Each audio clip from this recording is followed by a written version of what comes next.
الحمد لله وكفى وسلام على عباده الذين اصطفى وبعد فأعوذ بالله من الشيطان الرجيم بسم الله الرحمن الرحيم يا أيها الذين آمنوا من يرتد منكم عن دينه فسوف يأتي الله بقوم يحبهم ويحبونه أذلة على المؤمنين أعزة على الكافرين يجاهدون في سبيل الله ولا يخافون لومة لائم ذلك فضل الله يؤتيه من يشاء والله واسع عليم صدق الله العظيم. اللہ تعالیٰ فرمائے اے مومنانو کله تاسو څوک له خپل دین واوړي مرتد شاته لاړ شي نو ژر به الله تعالی داسې وګړي راولي داسې ټولګی چې دوی له الله تعالی سره مینه ساتي او الله تعالی له دوی سره د مؤمنانو په وړاندې متواضع او د کافرانو په وړاندې برلاسي چې احساس د عزت النفس کوي له مؤمن سره په خپل چلن کې مغرور نه دي ځان تر هغو ټیټ کړي او هغوی تر ځان لوړ اما بیا د کافر په وړاندې سر ټیټې نه دي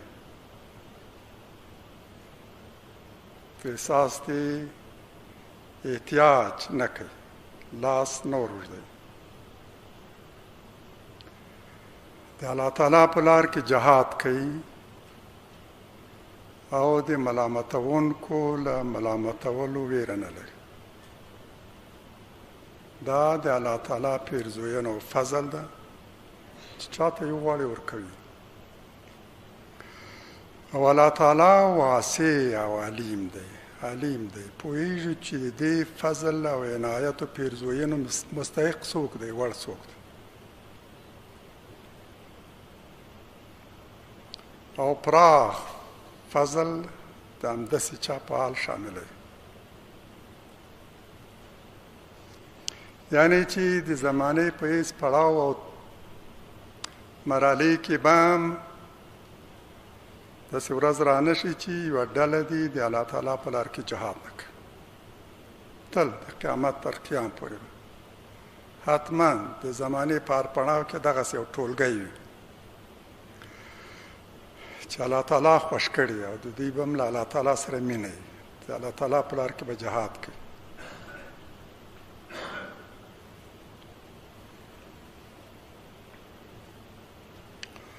ورونو خویندو متحده ایالاتو او ناټو کې شامل هیوادونو غوښتل چې له افغانستانه وتل پتمن وي حیثیت روب هیبت صدمه ونه ګوري تش لاس او ټیټې سترګې له افغانستانه ونه وځي غوښتلې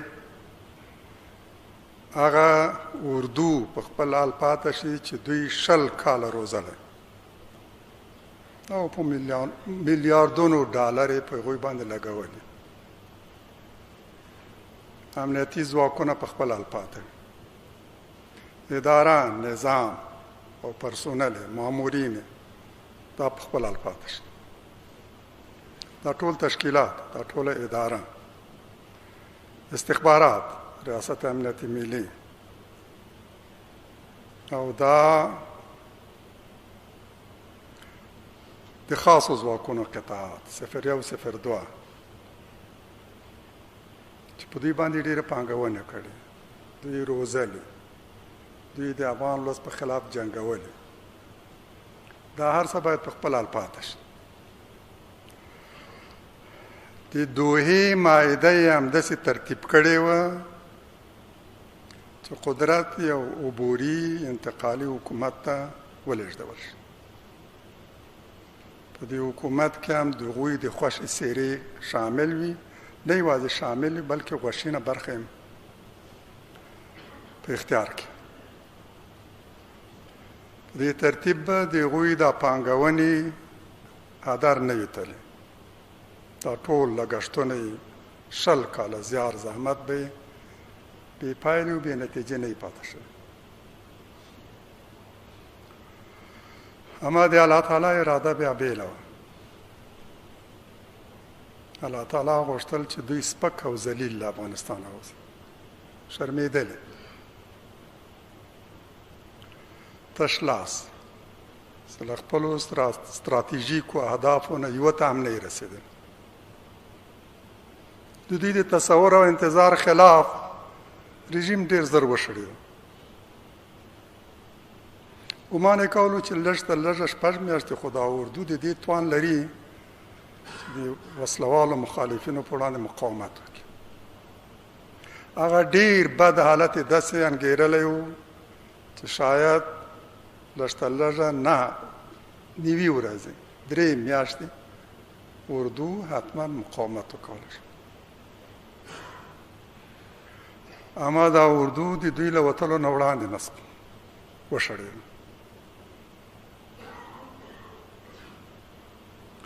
داسې چې نن پنتاګون سپینه ماڼۍ او په ځانګړې توګه خارجه وزارت متهموي چې دوی د دې شرمېدلې ماتې باعث شول. ګواکې پنتاګون جنرالانو، وزیر د دفاع زيږديز او نورو غوښتل چې لږ تر لږه 2500 امریکایي سرتیري په افغانستان کې پاتې شي. یوازې په دې صورت کې کېدی شي نظام ونه شړېږي او اردو امنیتي ځواکونه متلاشي نه شي.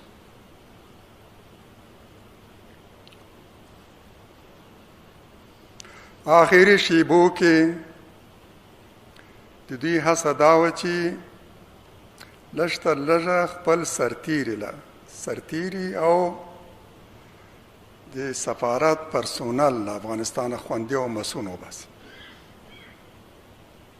د دې لپاره مجبور شول چې 15,000 نوي سرتیري افغانستان ته راوړي شي تر څو د هوایي د میدان امنیت تامین کړی شي او بیا د سفارت پرسونل هم خپل سرتیري هم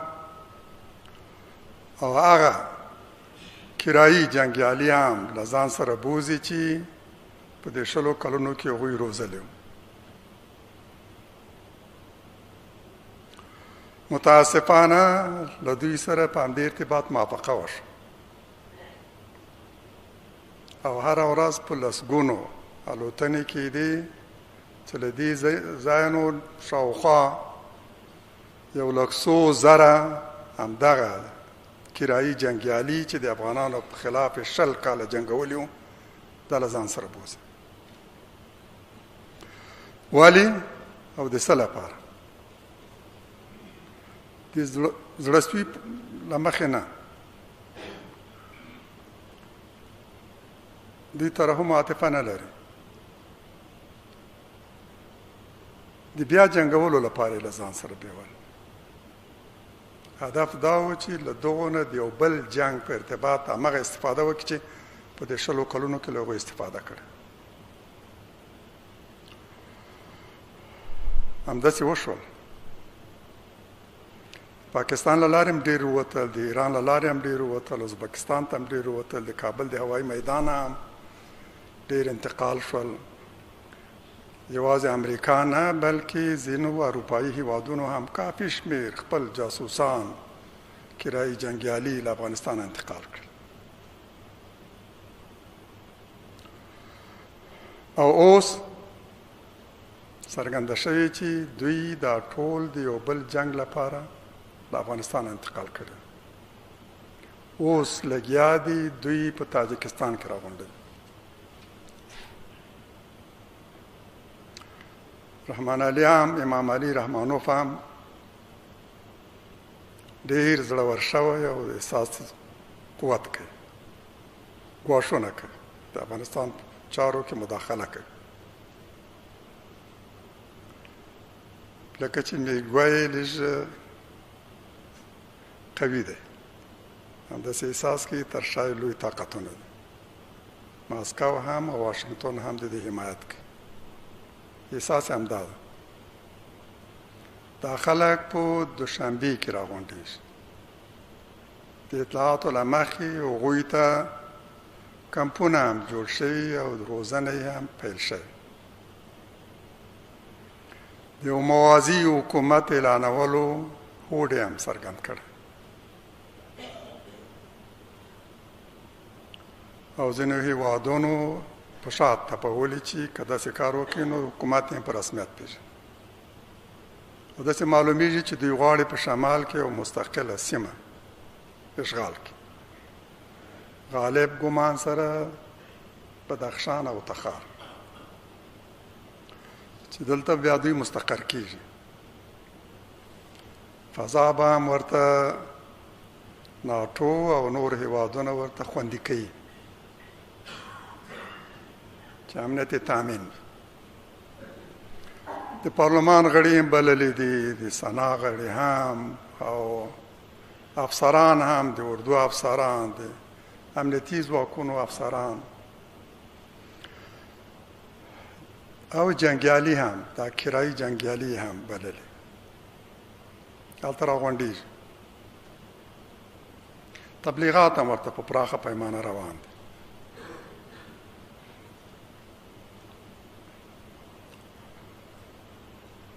اوس کاملا دا خبره څرګنده شوې چې دوی دا ټول ځواکونه د یو بل جنگ لپاره له افغانستان انتقال کړي.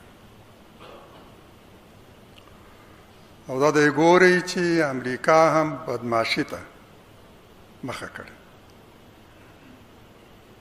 د ډرون جهازونه یو ځل بیا د افغانستان په فضا کې را څرګند شوي.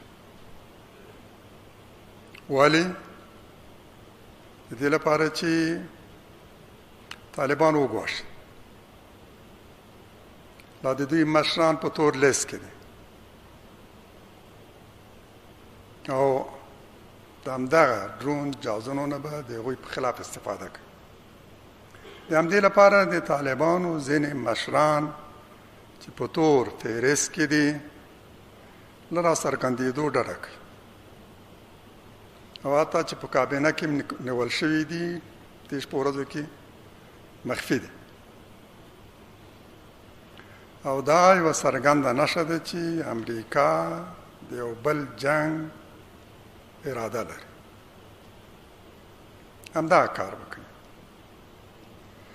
امریکایانو هڅه وکړه چې د افغانستان شاوخوا کې سهاډې ولري. پاکستان ته یې ترجیح ورکوله. انګېرنې هم دا وه چې پاکستان به په هېڅ صورت کې له دې سره مخالفت نه کوي. حتما به دا اډې دوی ته ورکوي چې له بهره د افغانستان فضا کنټرول کړی شي. فعال حضور خپل تضمین کړي. پاکستان موافقه ونه کړه چې موږ د دې تصمیم مرهون او ممنون یو. د امریکا سره خپله مخکنۍ ملګرتیا یې هم لوی اشتباه وګڼله او ویې ویل چې له دې نه وروسته په داسې جنګونو کې شرکت نه کوي.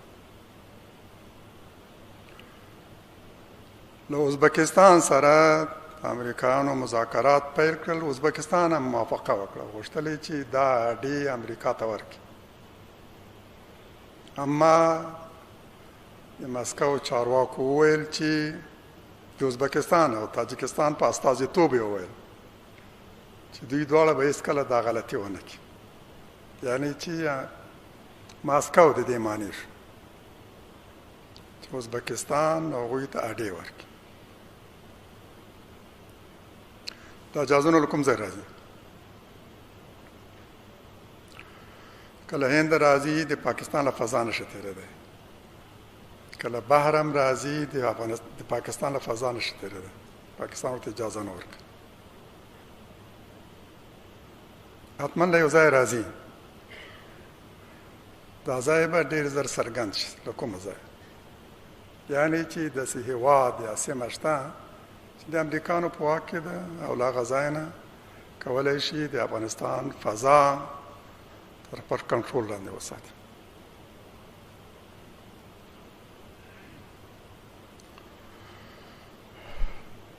کسان واقعیت دا دی ناټو په مجموع کې او امریکا یې په راز کې یو ناکامه تجربه تکراروي. دلته ول 180,000 سرتیري هم 180,000 سرتیري بیدو 50 هم استفاده کړه له 14 هم آخرین ماډل وسلې هم کارولې. ډرون هم د هغوی په واک په خپله داخل د افغانستان کې د افغانستان له میدانونو نه الوتلې. 20 کاله وجنګېدل، اما پایله یې څه وه؟ سرټیټي او سرکوز ټیټو سترګو سره له افغانستانه وتل، ناکام او نامراد، تش لاس. اروپا او امریکا سره داسې څه نشته چې په دې 20 کالونو کې نه یې ازمویل.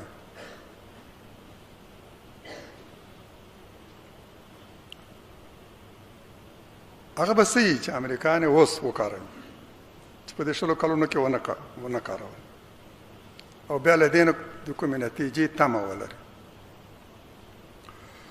افغان ولس هم په هیڅ صورت کې نه غواړي مخکنی حالت بیا یاد شي. ټول افغان ولس به د دې په وړاندې ودرېږي. دا یوازې د طالب او د ناټو جنګ نه ده، د طالب او د شمالي ټروالې جنګ نه ده، دا د ټول افغان ملت جنگ دی.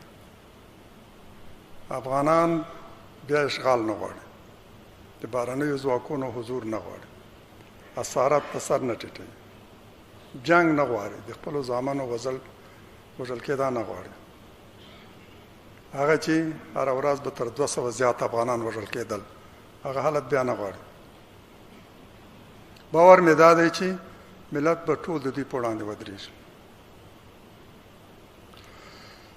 زما مشوره هم نوی حکومت ته دا ده چې له ملته یو رضاکار فوز جوړ کړي. رضاکار فوز، د تنخواه او معاش پرته فوز، ځکه دولت اوس د معاش ورکولو توان نه لري، د خپلو مامورینو معاش هم نشي اجرا کولی. تحریمونه هم داسې دي، د افغانستان پانګې په بهرنیو بانکونو کې کنګل شوې، حتی تاجران نشي کولی چې اوس له بهره اشیا واخلي او وارد کړي. دا یو تحمیلي فقر لوږه او قیمتي دی چې امریکایانو په افغان مظلوم ولس باندې تحمیل کړی. منصوبه هم دا ده چې دا حکومت باید ناکام ثابت کړي چې خلکو ته اته ډوډۍ نشي سره رسولی، د خلکو نس نشي ډکولی. خلک عام ولس خو پرېږده، حتی د خپلو جنګیالیو له عیاشۍ نه هم عاجز. منصوبه هم دا ده.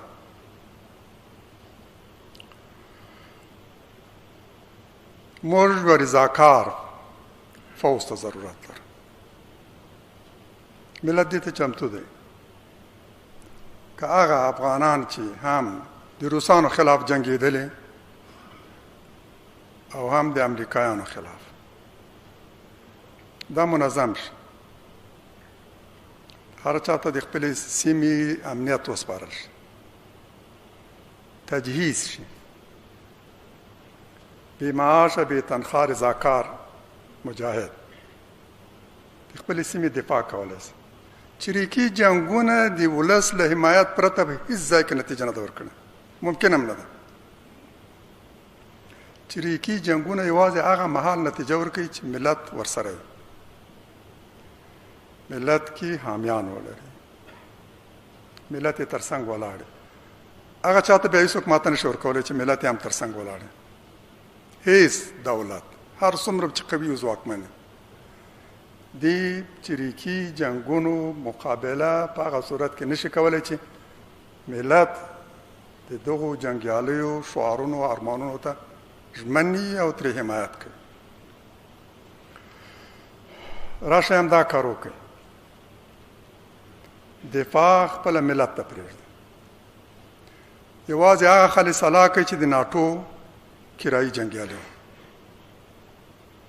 که دا په فوز کې وو، که دا په امنیتي ځواکونو کې وو، که دا اربکي ول، که دا خزش مردمي وو، او که محلي پولیس.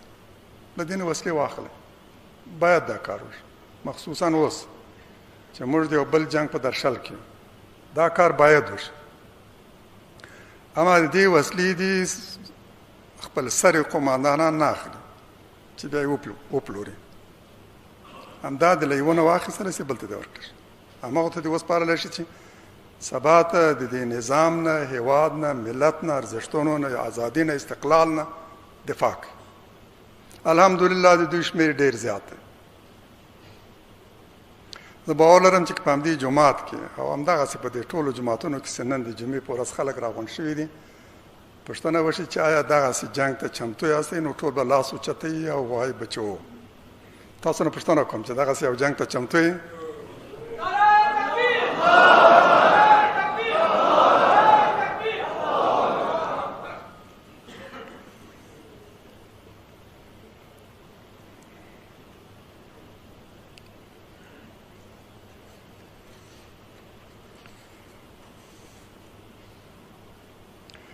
ورونو خویندو، زه په ټولو مجاهدینو، اسلام پالو ډلو، شخصیتونو غږ کوم چې د دې جنګ لپاره چمتو اوسئ. له همدا نن نه د دې لپاره ملا وتړئ. حزب اسلامي د تل په څېر له خپلو دیني ارزښتونو، استقلال او ازادي نه هر ډول قرباني ته چمتو ده. دا قرباني هیڅکله په دې مشروط نه ده چې نظام کې به شامل وي.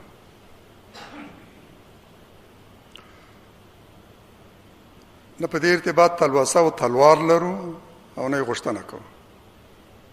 نه مو مرسته، حمایت او دفاع دې پورې مشروط ده چې حکومت کې شامل وي.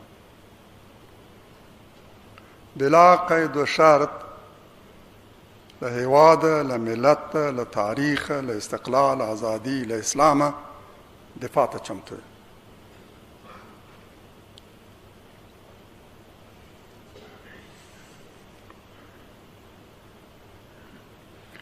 سپینه ماڼۍ او پنتاګون خپلو منځونو کې یو بل ملامتوي چې د دې ماتې باعث شول.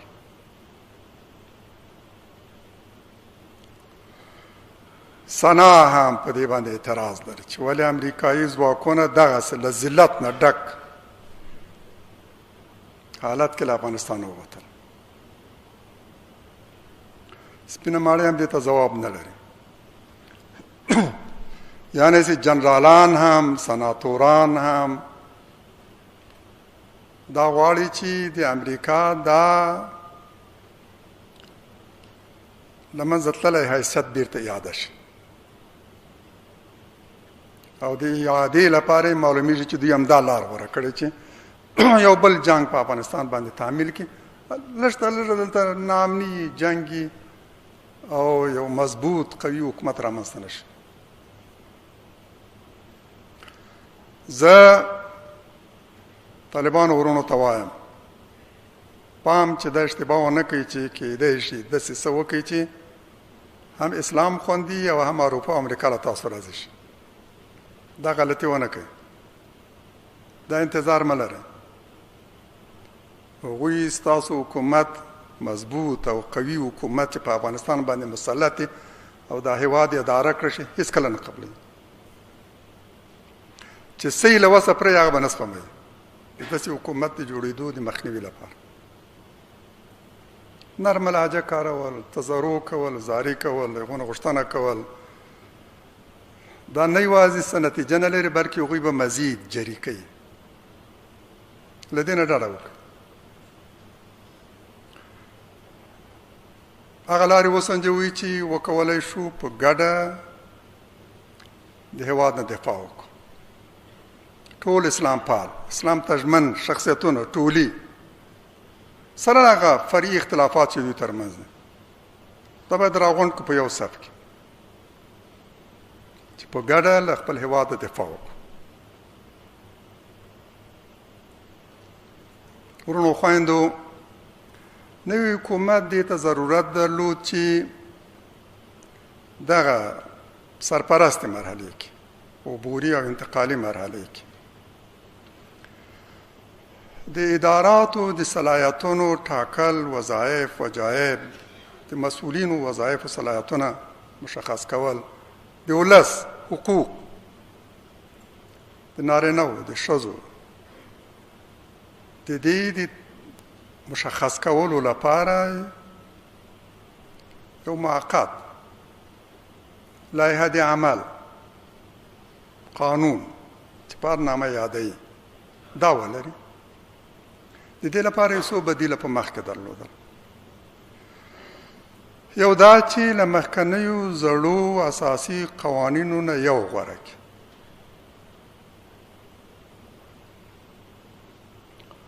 دوهم دا چې له همدغو قوانینو نه که د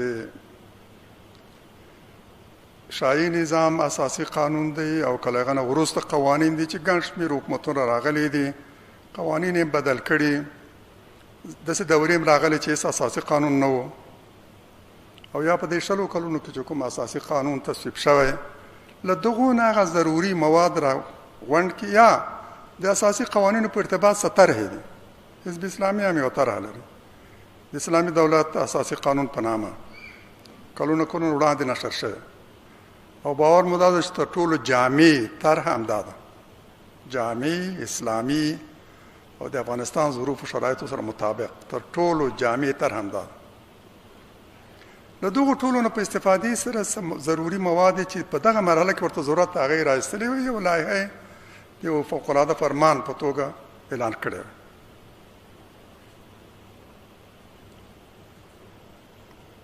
او تر ټولو ښه بدیل هم همدا و. بل بدیل دا چې دوی نوی اساسي قانون جوړ کړی. نوی اساسي قانون ډیر وخت ته ضرورت لري او داسې یو مرجع ته چې د ټول ملت واقعي او حقیقي ممثل وي، غړي هم د ملت منتخب غړي، له هغه نه لا فاصله لرو، دا ډیر وخت ایجابوي. دا تشه باید ډیر زر ډکه شوې وي، زر باید یو د موقتې سرپرستې مرحلې لپاره یو اساسي قانون، د اساسي قانون ته ورته یو لایحه وړاندې شوه. مخکني اساسي قوانین ټول کافي ستونزې لري، هم له حقوقي پلوه هم له شرعي پلوه. په دغو قوانینو کې داسې مواد شته چې قطعا اسلام سره اړخ نه لګوي، کاملا د اسلام مغایر، د اسلام خلاف، د اسلام ضد. د مثال په توګه زه د شاهي نظام اساسي قانون ځینې برخې ستاسو په وړاندې ږدم. په لومړۍ مادې کې راغلي چې په افغانستان کې ملي حاکمیت په ملت پورې متعلق او مربوط دی.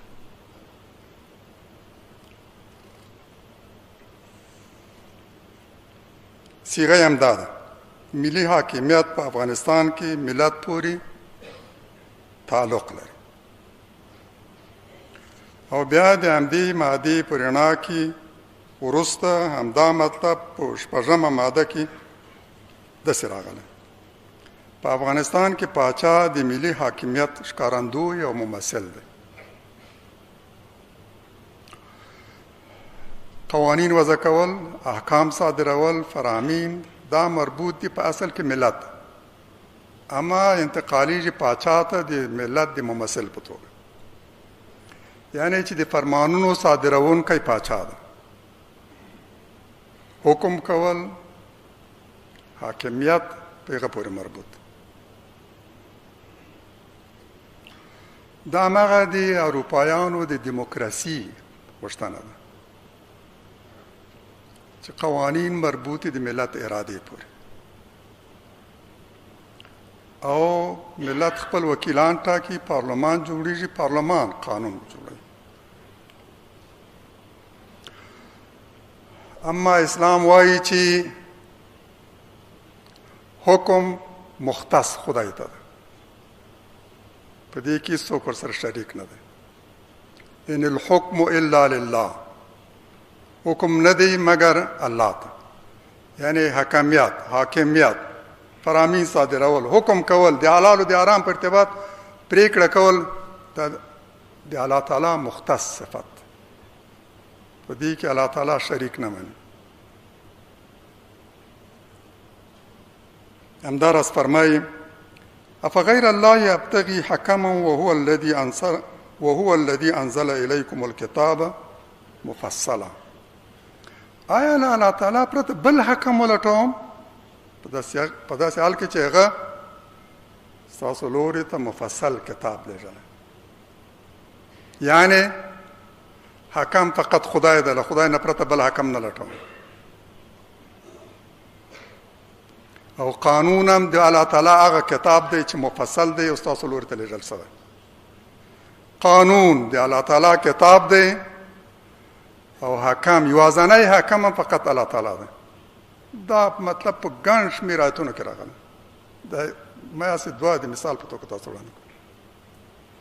دومره سریع ده دا مطلب په قرآن کې چې د هیڅ ابهام و شک مجال نه پرېږدي.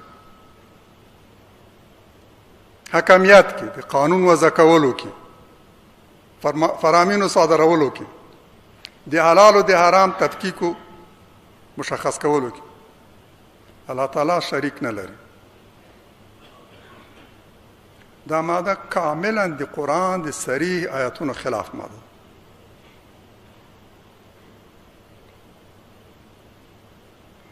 پنځلسمه ماده د شاهي دور اساسي قانون وایي چې پادشاه غیر مسئول او واجب الاحترام ده. پښتو صیغه یې همداسې ده، پادشاه نه پوښتېدونی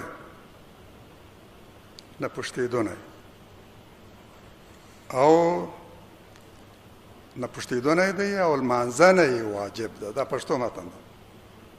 واجب الاحترام په ځای دا لیکلی. ډېر رقیق الفاظ په دې قانون کې، دومره له ادبي پلوه دومره کمزوری چې نن د پنځم صنف ټولګي د پنځم ټولګي یو متعلم هم پوهېږي چې دا څومره غلطه. ادبي پلوه څومره منحت، محتواله پلوه هم ډېر منحت او ادبي پلوه هم ډېر زیات منحت. تاسو کله چې په دقت سره وګورئ سمه جمله کې نشئ پیدا کولی. په دې ټول اساسي قانون کې پښتو متن کې به سمه جمله پیدا نه کوي، روغه جمله. پادشاه غیر مسئول او واجب الاحترام دی. په داسې حال کې چې له الله تعالی پرته بل هیڅ څوک غیر مسئول نه دی، د پیغمبرانو په شمول. د پیغمبرانو هم پوښتنه کېږي او مسئول دی. قرآن صریحاً فرمایي له الله تعالی پرته غیر مسئول نشته. او د چا لمانځنه خو اصلا په اسلام کې نشته. احترام د چا په مشروط توګه کېدی شي لازم او حتی واجب، نه په غیر مشروط توګه. موږ د هر چا د بد عمل دشمن یو، د هر چا. هماغسې لکه چې پیغمبر خپل قوم ته وایي انی لعملکم من القالین، زه تاسو سره دشمني نه لرم، زما دشمني ستاسو له بدو عملونو سره، ستاسو د بدو عملونو دشمن یم. په 14مه ماده کې راغلي د افغانستان پاچاهي د اعلی حضرت محمد نادر شاه شهید په کورنۍ کې له یوه نه بل ته پاته کېږي. یعنی دا پاچاهي مختص ده د نادر شاه کورنۍ پورې او په همدې کورنۍ کې بل یوه نه بل ته په میراث پاته کېږي.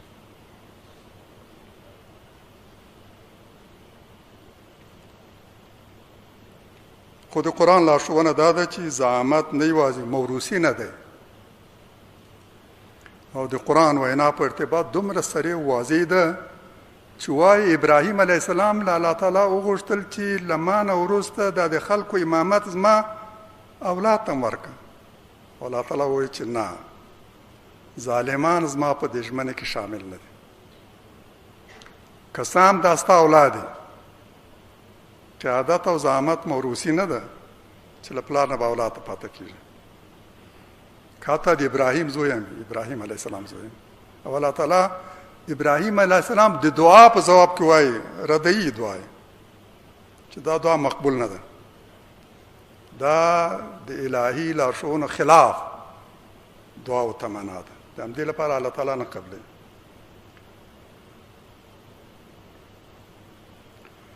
نه له پیغمبر علیه السلام نه زعامت د ده په کورنۍ کې چاته په میراث پاته شوی نه د ابوبکر صدیق نه د عمر رضی الله عنه نه د عثمان رضی الله عنه له یوه نه هم زعامت هغه اولاد ته په میراث نه دی پاتې شوی یعنې چې زعامت موروثي نه ده د زعامت ټاکل د ملت او د مسلمانانو امت حق دی حق هم دی واجب هم دی هغه به دا امانت اهل ته سپاري اهل به تشخیصوي او هغه ته به سپاري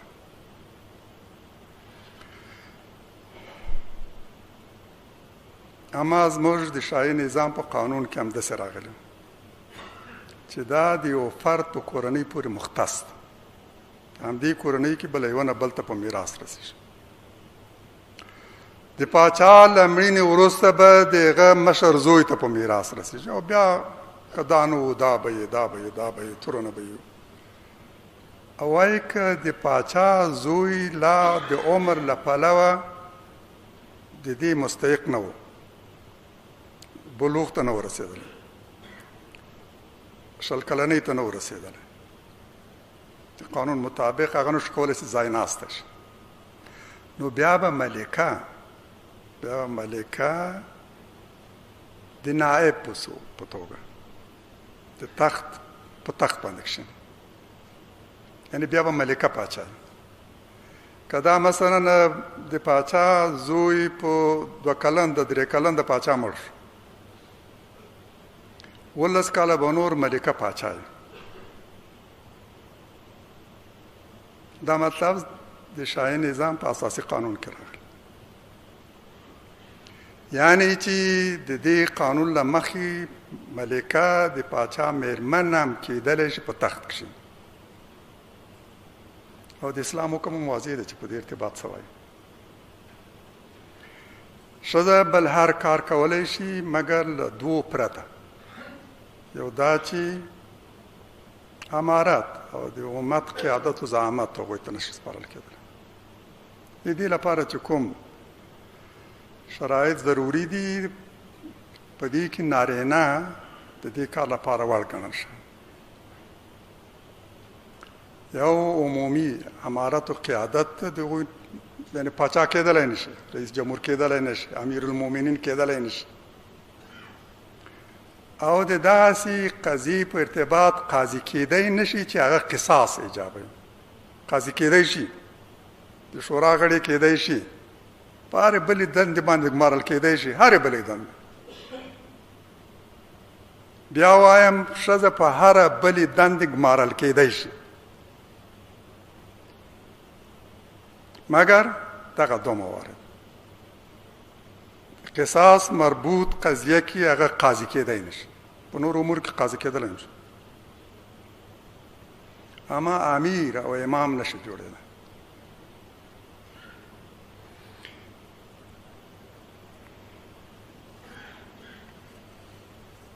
دا هم باید په پام کې ولرو چې قرآن د مسلمانانو د زعیم لپاره د خلیفه او اولو الامر صیغه و اصطلاح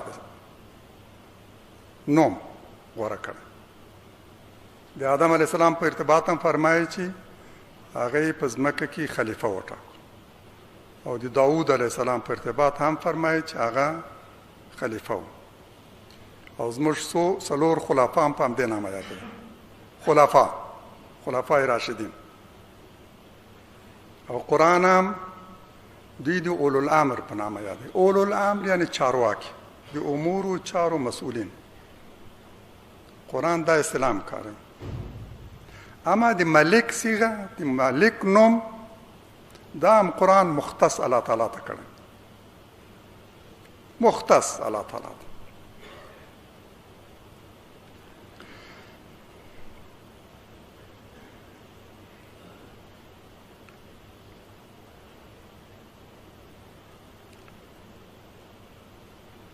د قیامت په ورځ به الله تعالی فرمایي چې هلته ټول خلک د هغو په وړاندې ودرېدلي. فرمایي به چې لمن الملک اليوم. دنیا کې خو هر چا د دې دعوا کوله چې ملک ده او پاچا ده او سلطنت لري او اقتدار لري. نن وایستی چې دا ملک چا دی؟ په حقیقت کې څوک مالک و، څوک ملک و؟ لمن الملک اليوم. او الله تعالی په خپل جواب وایي هر څه به همدا غږ اوچتوي. لله الواحد القهار. واحد یوازني الله ته چې قهار دی، مسلط دی. دا پاچاهي او ملک یوازې د ته د ده ده.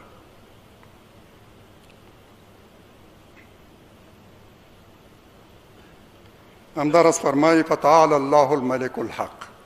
فتعال الله الملك الحق. لوړ دی هغه الله چې حقیقي ملک دی. نور چې په ځان باندې د ملک نوم دي جعلي دي، دروغجن دي، د حقیقت خلاف وایي. حقیقي ملک خدای دی. او قرآن دا فرمایي چې دا د ملک صيغه په غیر اسلامي نظامونو کې د پاچا او زعیم لپاره انتخاب شوه. فرعون وایي مصریانو کې په جګ غږ وویل. فرعون د مصریانو په وړاندې په جګ غږ وویل نادا فرعون. نو ګوري چې دا د مصر پاچاهي د چا ده؟ او دا نهرونه چې زما تر واک لاندې بهیږي. فرعون د دې دعوا کوي زه ملک یم. او قرآن همداراز د مصر د نورو پاچاهانو په ارتباط هم همدا صيغه کاروي. لکه هغه څوک چې د یوسف علیه السلام په دوران کې د مصر واکمن و، هغه هم د ملک په نامه یادوي. یعنی چې دا صيغه اصلا په غلطه توګه غیر اسلامي ټولنو کې د زعیم لپاره کارول شوه. اسلام کې د دې لپاره مجال نشته. قرآن د سبا د ملکي دا وینا را اخلي چې خپلو درباریانو ته وویل ان الملوک اذا دخلوا قرية افسدوها وجعلوا اعزة اهلها اذلة كذلك يفعلون. ملوک پاچایان چې په کومې هیواد او ملک باندې مسلط شي تباهي کوي. تر ټولو عزیز خلک تر ټولو زیات سپک کوي. او الله تعالی د دې وینا تایید وایي وکذلک یفعلون. او همداسې کوي. یعنی ملوک او پاچایان د هیوادونو د تباه کولو باعث دي. د قرآن حکم کاملا سره واضح دی. ان الملوک اذا دخلوا قرية، هر کله چې ننوځي هر هیواد کې چې دوی مسلط شي افسدوها، فاسدوي. او تر ټولو عزیز خلک سپکوي. الله تعالی د دې وینا تاییدوي او فرمایي وکذلک یفعلون. همداسې کوي. تاسو هم ویلي دي، د مېرمنې ښه ویلي دي. همداسې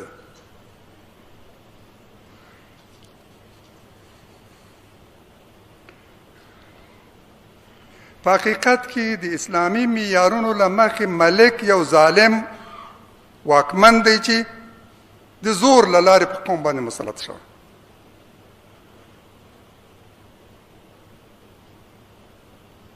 ملوکیت او خلافت خپلو منځونو کې فرق لري. فرق هم همدا ده. خلیفه هغه دی چې ملت یې په خپله خوښه غوره کوي او د ځان وکیل و خلیفه یې ټاکي. ته زما خلیفه یې، زما نایب یې. او ملک د دې عکس هغسې په زور مسلط شوی.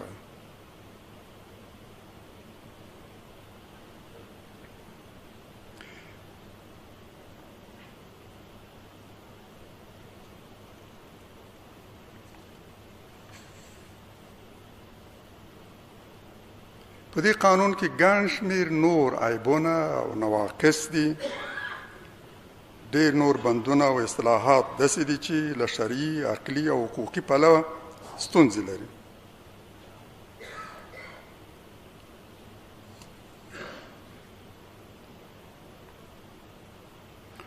ورونو خویندو، د وروستیو کې د نوي حکومت رئیس الوزرا ښاغلی ملا محمد حسن آخوند یو مهم فرمان صادر کړ چې موږ یې ستایو او حمایت یې کوو. دا چې هیڅوک حق نه لري د چا کور ته داخل شي یا کوم دفتر ته ننوځي. د وسایطو او وسایلو د پلټنې په بهانه امر شوی چې دا ټول جنګیالي باید د خلکو او دولتي ځایونو نه ووځي، امنیتي مراکزو ته او نظامي مراکزو ته لاړ شي. سنت هم دا وایي، د اسلام تقاضا هم دا ده. په اسلام کې کور حرمت لري. هیڅوک د کور د خاوند د اجازې پرته دغه کور ته نشي ننوتلی. دغه د کور دړه نشي خلاصولی. دړه خلاصول خو پرېږده، چولې ورته نشي کتلی. د بل کور د بام له سره ورته نشي کتلی. تلیفون یې نشي تعقیبولی. غوږ ورته نشي نیولی. د کور منځ کې چې څوک خبرې کوي غوږ به نه نیسي، جاسوسي به نه کوي. قاتل نه ننوتلی، هغه ته څوک نشي داخلېدلی مګر د باصلاحیت محکمې او د عادل قاضي په حکم او د کور د خاوند په اجازه.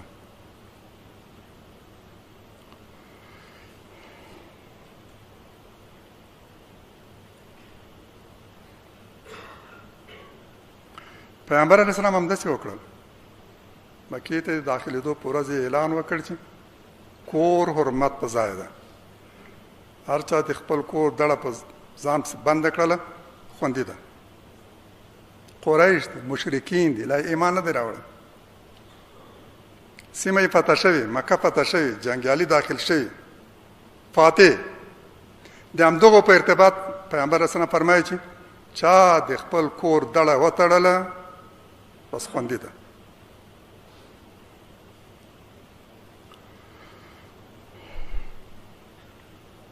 چا دړه پرانه نستله. هیڅ جنګیالی او مجاهد د چا کور ته داخل نشو. همدا مشرق قریشي 23 کاله، نږدې 23 کاله پیغمبر علیه السلام سره جنګېدلی وو. صحابه یې تعذیب کړي، شکنجه کړي دي. تعذیب د شکنجې په دوران کې په شهادت رسېدلی. اما د پیغمبر علیه السلام دستور همدغه و. چا شخصي انتقام وانه اخیست. د پلار قاتل یې لیدلی، څه نه دي ورته ویلي. د پلار قاتل یې موندلی، ورسره مخامخ شوی، څه نه دي ورته ویلي. پیغمبر علیه السلام امر همدا و. چا د حمزه شهید قاتل محاکمه نه کړ، مجازات یې نه کړ. خالد ابن ولید نه انتقام وانه اخیستلی شو. د قریشو یو لوی جنګیالی، د احد د جنګ د ماتې لوی عامل، چې په هغه جنګ کې 70 نه زیات صحابه په شهادت ورسېدل.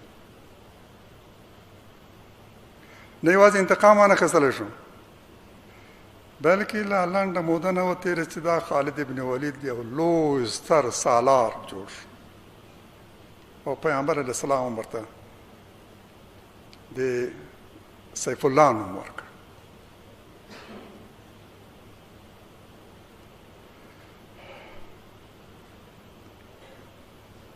یعنې چې سنت همدا ده، یعنې چې د اسلام لارښوونه همدا ده. په کار همدا و چې له ابتدا نه دا مراعات شوی وای.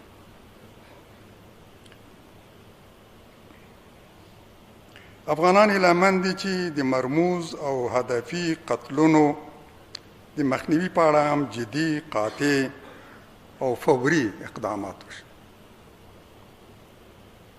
په ډېرو سیمو کې د دې مراعات شوی ده، د دې مخه نیول شوې.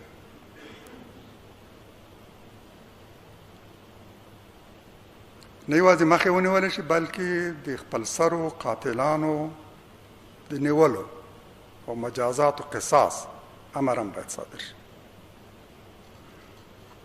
د شریعت تقاضا هم دا ده،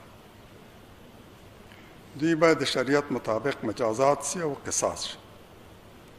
متاسفانه په ننګرهار کې د دې قتلونو لړۍ ډېره وحشتناکه بڼه غوره کړې.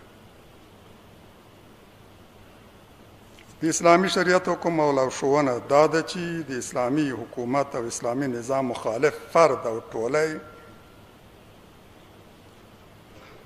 په هغه صورت د هغوی خلاف هغه مهال وسله کارول جایز دي چې له لمانځه او زکات انکار وکړي او په وسلوال بغاوت لاس پورې کړي. قرآن په همدې ارتباط فرمایي فإن تابوا وأقاموا الصلاة وآتوا الزکاة فخلوا سبیلهم.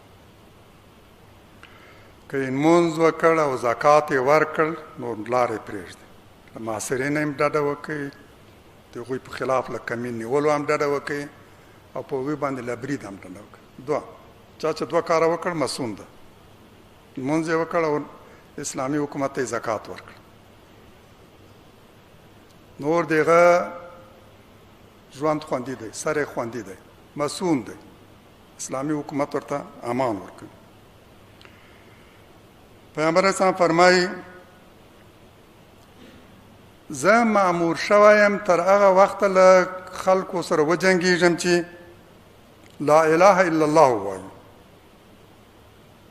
لا اله الا الله او محمد رسول الله دا ووایي، لمونځ وکړي او زکات ورکړي. کله چې دا کار وکړي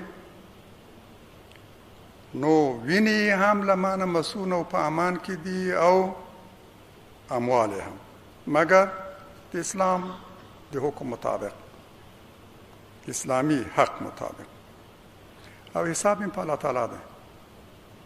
یعنی چا چې دا درې کاره وکړل، لا اله الا الله محمد رسول الله وویل، یو لمونځ یې وکړ او زکات یې ورکړ، دا درې کاره چې څوک وکړي سر هم خوندي ده، مال هم خوندي ده.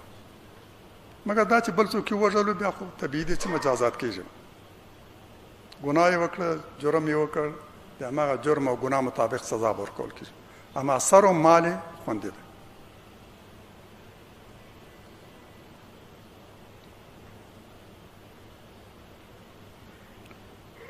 دوم دا چې هغه د اسلامي حکومت په خلاف وسلوال بغاوت وکړي، وسله واخلي او د حکومت په خلاف وجنګېږي. دا باغي یوازې د جنگ په میدان کې وژل کېدی شي.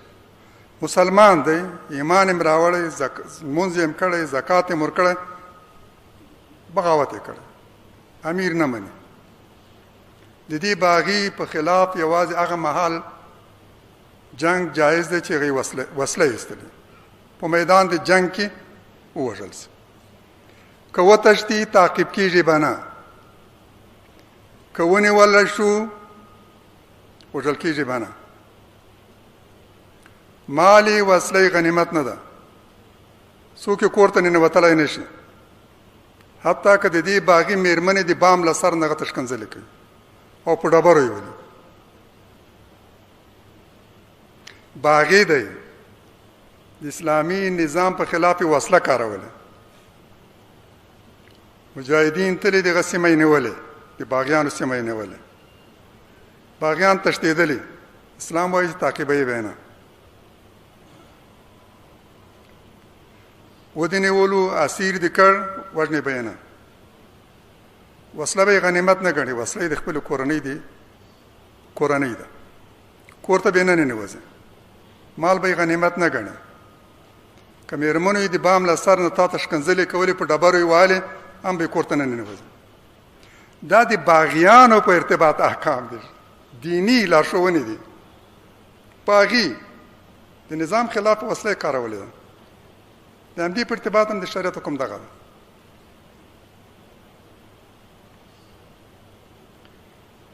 اسلام هغه دین دی چې د هر څه لپاره قانون وضع کړی، واضح قانون، هر څه د قانون په محدوده کې تنظیموي، د خپل سرویو مخه نیسي. په اسلام کې مجازات خپل حدود لري او پلي کوونکی یې هم مشخص ده. هر څوک حق دې نه لري چې بس په خپل سر راپورته شي، حدود نافذ کړي او څوک مجازات کړي. د دې حق څوک نه لري.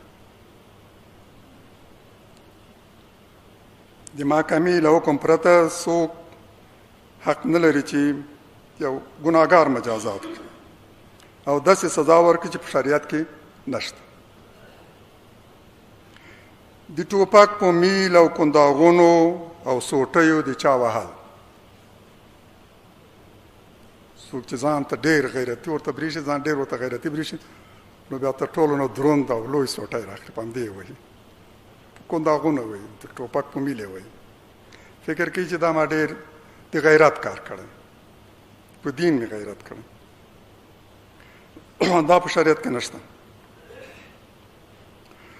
د چا په خوله کې څپلۍ او بوټونه ورکولو، مخې ورتورول، په خرۍ سپرول، په شریعت کې داسې مجازات نشته.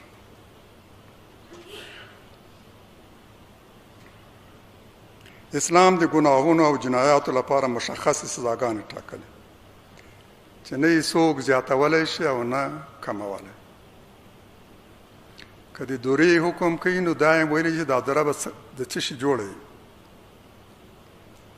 له کیبل نه چې خردم هم ولري، خردم ورته وایي، او له سختې څرمنې هم نه، له اوسپنې هم نه، له لرګي هم نه، له څرمنې. او دا یې ویلي چې دا لاس به څومره پورته کوې، څومره تر هغه نه زیات پورته نه کړې. څنګه به وایې؟ په یو ځای باندې به دوه دورې نه وایې، په نرم ځایونو باندې به نه وایې چې زخمی شي، ورته صدمه ورسېږي. شریعت دا ټول ټاکلی. که اسلامي نظام غواړو نو دې ټولو ته باید التزام ولرو. د مجرم مجازات دومره لوی کمال نه دی لکه مجرم له ګناه نه راګرځول. د هغه روزنه او تربیت مهم کار دا ده چې موږ خلک وروزو. دا چې څوک د تورن کور ته ننوځي یا یې عمل ته وهي او وژني او یا یې له کور راباسي او د پیکا او کلشنکوف په ضربه ډزو یې وژني او یا یې له ځان سره بیایي او سبا یې مړی د سړک خواته غورځوي، هیڅ صادق او خدای پال مجاهد او اسلام ته ژمن انسان دا کار نه کوي. دا د دین د دشمنانو، د کمونستانو، د سیکولرانو میراث دی چې موږ په خپلو سترګو ولیدو. د ارګ شاوخوا کې هم همداسې کارونه کېدل. هره ورځ په لسګونو افغانان همدغسې وژل کېدل.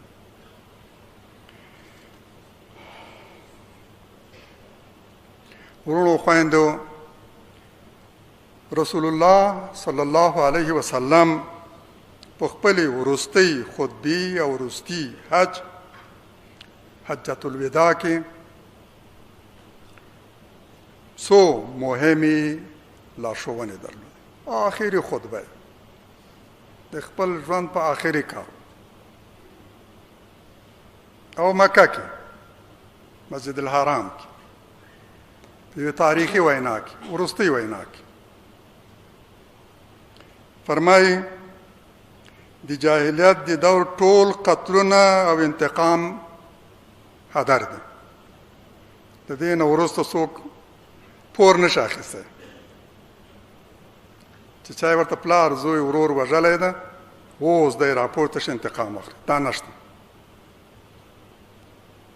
دا وینې ټول هدر دي، دا قتلونه هدر دي. اوس له دې نه وروسته څوک د غچ او انتقام اخیستلو حق نه لري. نن باید همدغسې یو فرمان صادر شي، هماغه فرمان چې پیغمبر علیه السلام صادر کړ. نن همدغسې یو فرمان صادرول ضروري دی. داسې نه چې بس هر څوک ځي په یو سیمه باندې مسلط شوی ده، شخصي دښمني لري، مخالفتونه لري، سلیقوي مخالفتونه لري، پس راپاس او بیا خپل شخصي انتقام اخلي. پلار یې وژلی ده، ورور مې وژلی ده، زوی مې وژلی ده، بندي کړی یم، تعذیب کړی یم. دا انتقام او غچ اخیستل نور نشته. قاطع څرګندو الفاظو باید دا حکم صادر شي، هماغسې چې زموږ پیغمبر علیه السلام کړي. د دې نه وروسته د داسې قتلونو انتقام او بدله اخیستل حرام دی. پیغمبر اسلام سود تحریم کړ، تر دې وړاندې لا سود حرام نه و. همدلته په دې آخري خطبه کې پیغمبر اسلام سود تحریم کړ. او تر ټولو وړاندې د خپل تره عباس رضی الله عنه هغه ګټه تحریم کړه چې ده به د خلکو نه د پور په مقابل کې اخیستله، بس دا نور هدر ده، دا به څوک نه ورکوي. د میرمنو په اړه مسلمانانو ته وفرمایل میرمنې مو ستاسو په لاس کې الهي امانت دی. د دوی په اړه له الله تعالی وویریږئ، لکه چې ستاسو په دوی باندې حقونه دي، د دوی هم په تاسو باندې حقونه دي. که یې د نمانځه لپاره جومات ته تګ غوښتو مخه یې مه نیسئ. پیغمبر اسلام یعنی چې دا هم له هغه مهمو لارښوونو و چې پیغمبر اسلام په دغه مهم محل کې او وخت کې یادونه ضروري ګڼله. الحمدلله چې اوس اشغال پای ته رسېدلی. د سیکولرانو، ملحدینو، کمونیستانو او منافقینو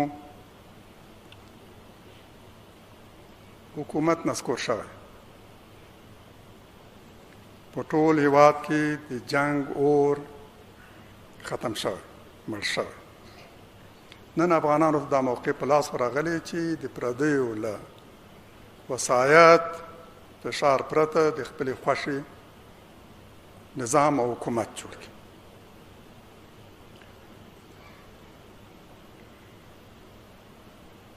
او خپل معتمد او اهل واکمن او زعامت انتخاب کړي.